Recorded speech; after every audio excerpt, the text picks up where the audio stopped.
Hello Sofa Squad and welcome back to the sofa. That's my sofa. My name's Paul and this is my dog Roscoe. Now today what I want to come to you with is some of the updates that have happened recently in the Gabby Petito case, the hunt for Brian Laundrie, some of the results of that. I want to see what your opinion is, what you think of it. Okay, so first things first, let's talk about the autopsy results, because if you were anything like me, then you were like waiting with bated breath on these results. I had so much going on this because I'm sure you might be thinking the same thing. I wanted to know, what did he do to himself? What was the COD on this? And tonight, the Laundrie family attorney has confirmed for us that there will not be a funeral for Brian. The family is planning to cremate his remains once investigators are finished. Right now, an anthropologist is examining them and trying to figure out exactly how Brian died. Now, as we see, we still just don't have any more answers, and I think that's part of the central frustration with this case, on top of obviously the anger and the heartbreak for Gabby Petito and her family. Now, also what I want to talk about in this video is the Laundrie family attorney, Stephen. First, I want to talk about some of the comments that he made about the autopsy and what the Laundries are going to be doing from here on out in the foreseeable near future. Now, he did confirm with People magazine and other reporters that no, there were no, the results were inconclusive from the autopsy. The remains have been sent off to an anthropologist for further investigation to see if they can come up with an answer. From what I can understand, when soft tissue is unable to come up with a conclusion as to what happened to somebody, other experts such as these anthropologists are called in and they can possibly find out answers from other means using the remains. I'm all for it. I am literally just on pins and needles to find out what exactly happened. What did he allegedly do to himself? Now, he also said that the remains of Brian, once they're done with whatever they're going to be doing, he will be cremated and that there's not going to be a funeral service. It sounds like maybe the family might do something in private sometime in the future. Obviously, probably not a good time to do it now. So we're just going to have to wait and see on that. Now, obviously, as we know by now, the investigators are saying that, yeah, you know what? His remains have basically been underwater for numerous weeks. And so that led to the decomposition that had taken place with the remains, making it very difficult to identify and do all this kind of stuff as to what has happened to him exactly. Now, another thing I want to discuss are some of the interviews that he has done, meaning he, the family attorney, Stephen, and one with an Ashley Banfield. Now, I'm going to put the link to it down in the description if you want to watch the whole thing. I highly recommend, if you haven't seen this one, to watch the whole thing, because definitely there's some interesting points brought up. Now, I listened to it with Matt at first and he was like, oh my God, this is painful, because pretty much the whole first part is her asking a question and him saying he can't answer it in however way. Okay, I get that. I understand it. It's not what I want to hear, but it makes it a little bit painful to listen to. However, there are some good points that she brings up, and so I just want to talk about a couple of those here. So first of all, we've learned along the way, and in this interview he confirms it again, as he does in a lot of the interviews now, where he's been their family attorney for like 25 years. So this isn't some fly-by-night, we got his name off of a bus stop or Yellow Pages. Good, I'm really dating myself. If you know what Yellow Pages are, then you know what I'm talking about. But you get the drift. This isn't just, someone random that they called. Okay, so that kind of changes my perspective on a lot of things, because I'm like, and per Stephen's own mouth, he says, you know what, I've known the Laundries like for over 20 years. I've watched the two kids grow up. So as close as an attorney could possibly be, it sounds like that's him with them in this situation. So here's my thing with that. Knowing that information and seeing how things are playing out and how much accountability he is taking for basically every step of the way. I told him to say this. No, I was the one who told the such and such agency this and that. It creates this level of distrust, and we're going to talk about a little bit more of my opinions on that here in a minute. Now, Ashley does confront him and says, look, let's just call a spade a spade. It is completely overly coincidental that the parents come in, they're finally going to go help search, and when they do, they like immediately find his belongings or whatever. Not immediately, but I mean basically. In comparison to the amount of money that has been thrown by cops and FBI and this and that and da-da-da-da-da, for his parents to literally walk out there and in less than an hour be like, oh, well, here's his bag. I'm just like, totally sus. Now, the attorney, Stephen, is saying, look, I get how it looks. I get it. Basically, this area had been underwater. This is an area he frequented. You know, it is what it is. But he's like, I get how it looks a little bad. Okay, now this is another example right here of why people have this distrust, and also why I think that when he comes out and says things, he just makes it worse. You know, he doesn't help the situation. And again, we're going to get more into that in a second. Now, there was, I don't know if it was on TikTok where I saw this, but there was an interview and they were talking to, I will try and find it and link it before I post the video, because this is not my thought, is what I'm trying to say. They were talking to, like, a news reporter was talking to a like an FBI agent or a former FBI agent or something like that, and basically this person was saying that to them it seemed like the Laundries had possibly struck a deal, and once they reached whatever deal, they were like, we're going to take you to show you where he is. That is speculation. That is opinion. And again, I'm going to try and post a link to it or show it up here. But I mean, I'm just now remembering that right now. So I'm just trying not to go too deep down into, well, coulda, shoulda, woulda, maybe kind of, sort of road there. But I thought it was interesting because I do feel like it seems like something happened. And then the family was like, okay, here we go.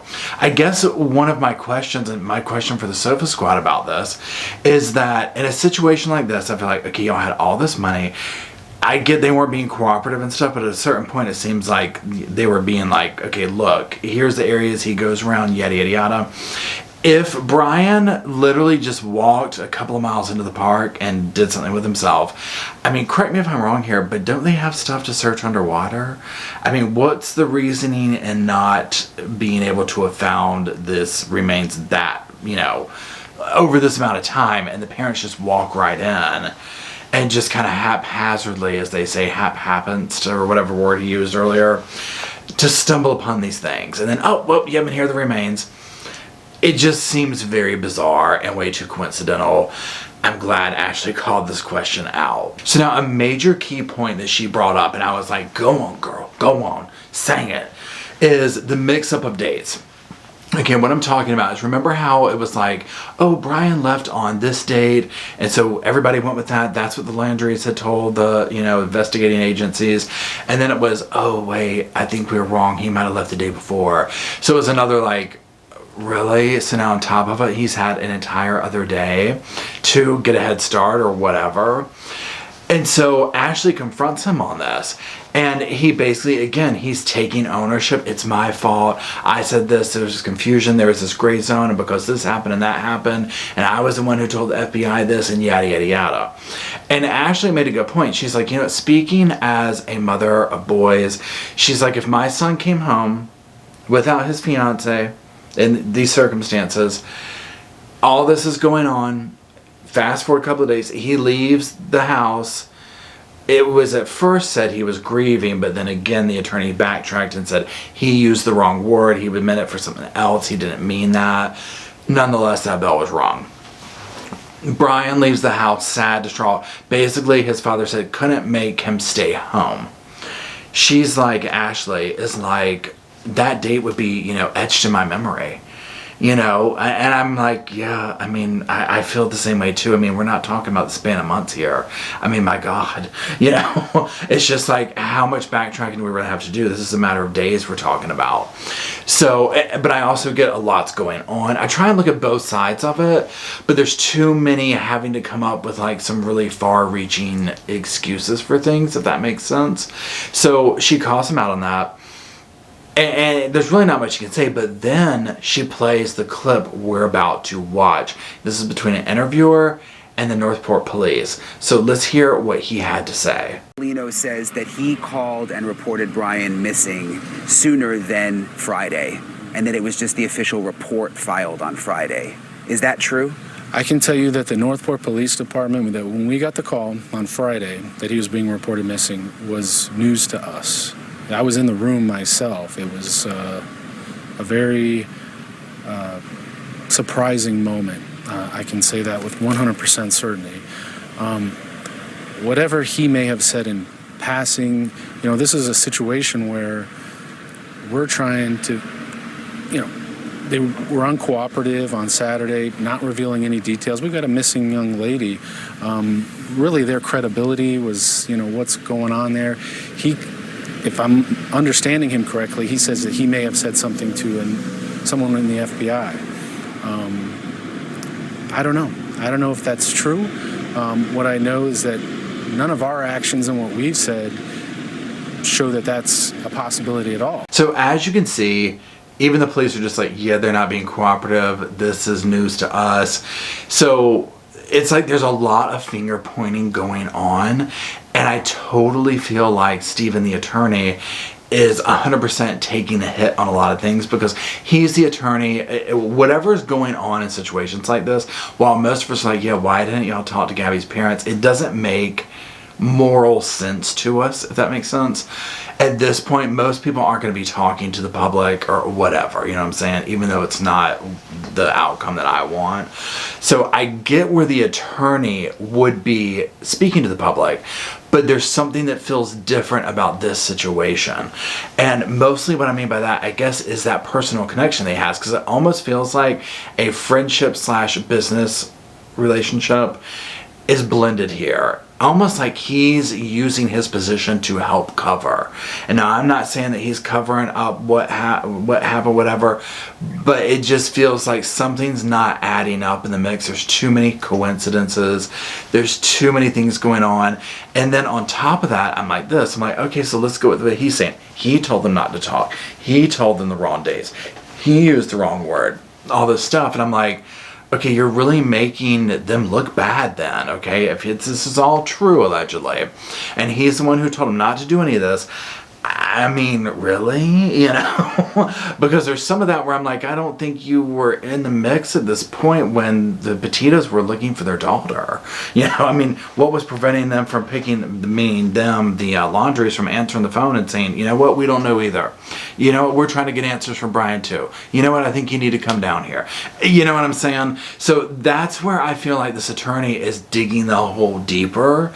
And while they're sitting here like, oh, well, this and that and that and this and da-da-da-da, I'm just like, look, he's not helping the situation when it comes to people, coming up with their own theories as to what's happened. Now, the Laundries did leave this last Sunday. Allegedly, they're going, I believe, somewhere around Orlando or somewhere to grieve with family, and they want privacy.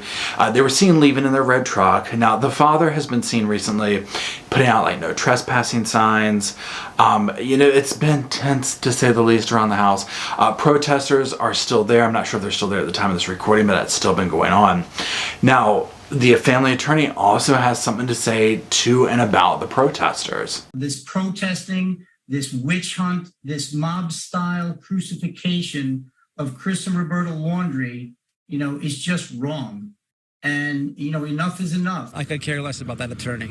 Now, in addition to all this kind of stuff, one of the protesters even filed a small claims court type case against Chris Laundrie for taking down one of those signs. It's like for $40 or something, in hopes to try and, get answers, that kind of thing.